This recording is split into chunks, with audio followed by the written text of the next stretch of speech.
Hi bookmakers and future bookmakers. Today I'll show you how to make a simple one section book with a simple stitch down the spine. I'll be using some decorative paper and some Strathmore drawing paper and a ruler, a curved needle, some bright orange waxed linen thread, and an awl, bone folder, and maybe even a pencil. Okay, to get started, let's just fold our paper. I like to, not sure if you can tell, but there's a deckled edge down on this corner and this corner where I tore the paper. These two sides are really straight, so what I like to do is mix it up a little bit. So I'll turn one page that way, and maybe I'll turn the third page that way. I might turn the last page horizontally and vertically, so we get a mix of straight and deckled on each of the sides. For this little book, one section book, I will just be using 5 sheets of paper. So we can fold those all at once. Push them down just a little with your hand.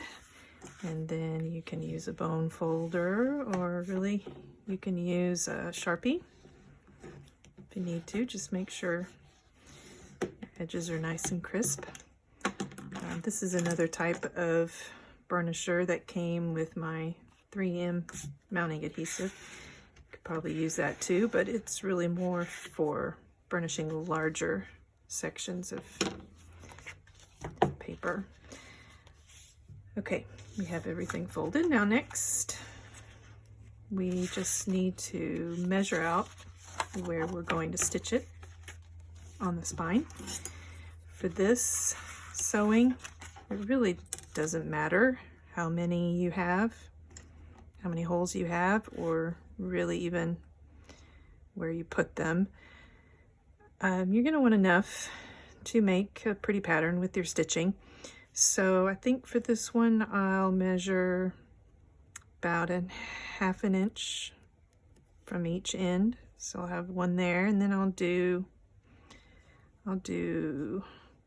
just because it's easier, and we've got 8 inches here, I'll do it 1/2 inch from this side too, and then at 1/2 inch intervals all the way down. I've made these books before where I really didn't even measure because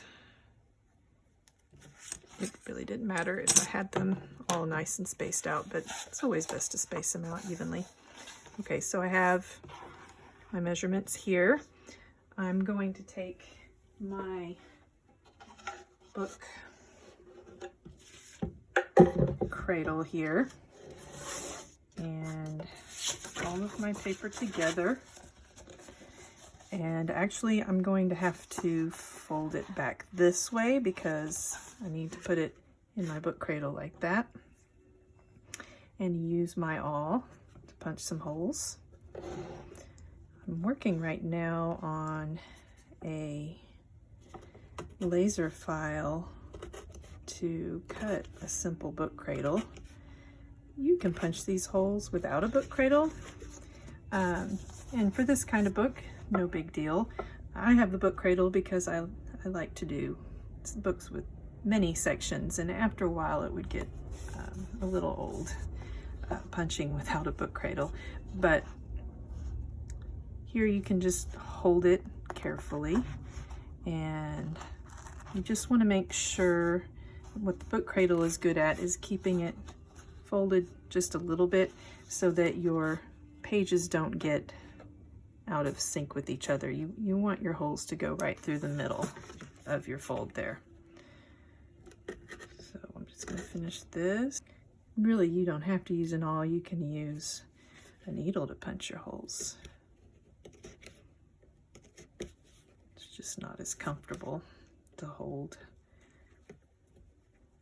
But like I said before, if you're just doing one section, it's not that big a deal. Okay, so now I have all my holes punched. You can tell that some were with an awl and some were with a needle, and they're not exactly through the middle, but that's okay. Next, we will actually add our decorative paper here. I just measured it out and tore it so it would have a good edge too. Every time I talk about tearing paper, you really just put a ruler up against it and hold your ruler down tight and pull the smaller end of the page so that it tears off and it makes a nice edge instead of a cut edge.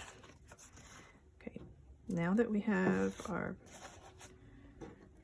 One thing I probably could have done while I was using the book cradle was also punch my holes in my decorative paper, because we will be going from the inside out and from the outside in when we stitch this. So we want to see our holes on the outside too.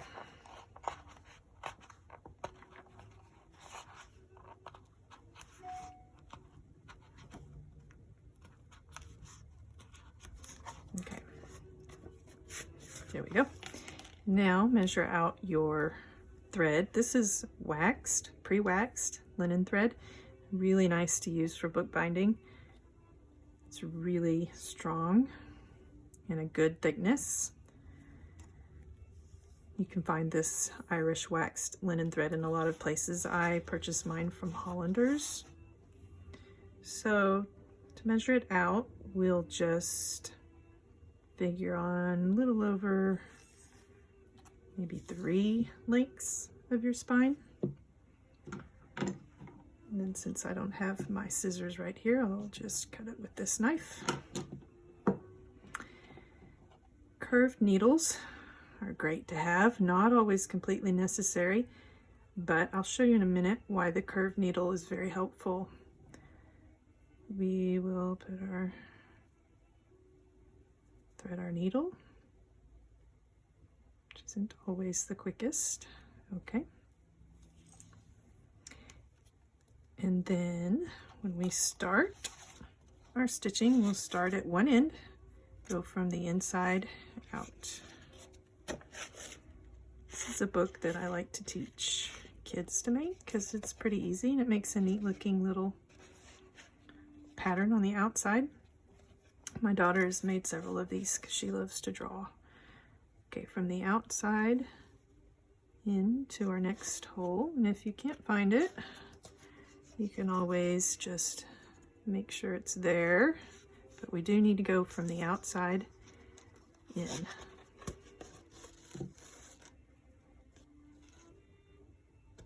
Okay, there's our first stitch. And I don't know if you noticed, but I didn't tie a knot when I started, so just be careful not to pull it through. Now that you've got your first stitch, you can tie a knot on the inside with these 2 strings. Square knot's always a good one.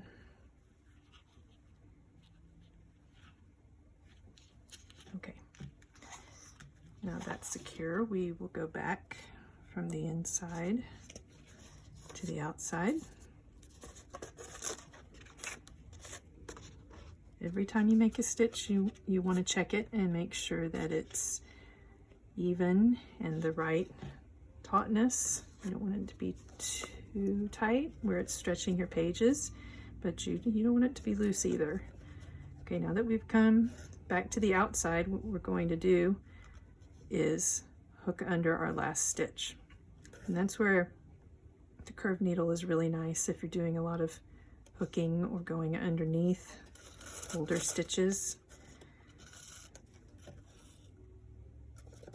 Okay, now that we've made that first little hook there, we're going to go back into the hole we just came out of.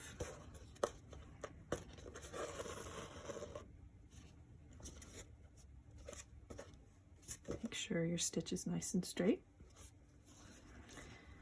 Now next, we'll go from the inside out, our next hole. And we'll just be repeating this same process all the way down. So in this one, very first stitch, you just had one piece of thread. Now from now on, we're going to go underneath both of them. Sometimes you may have to loosen it up a little bit. Put it through under both of those threads. Pull it tight and back into the hole you just came out of.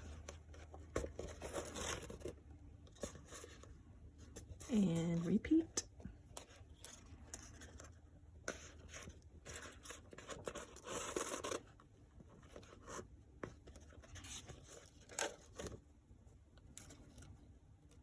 Go under both.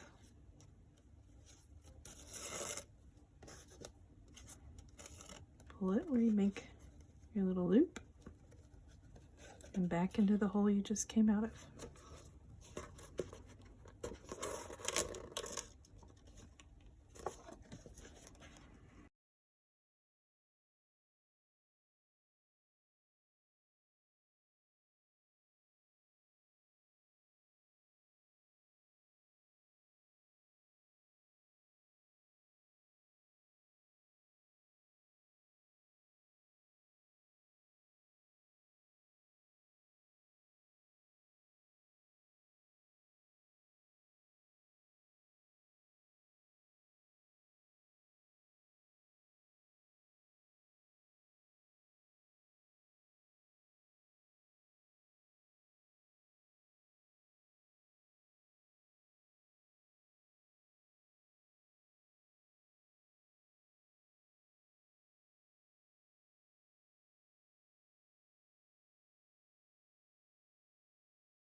Okay, now we're down to the last stitch.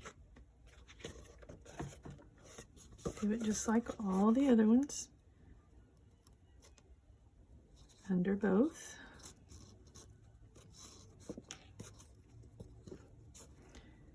Back to the inside.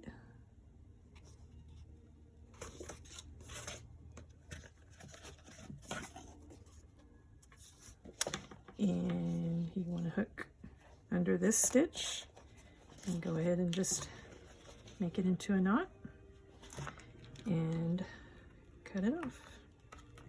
There you go. There's your simple one section book.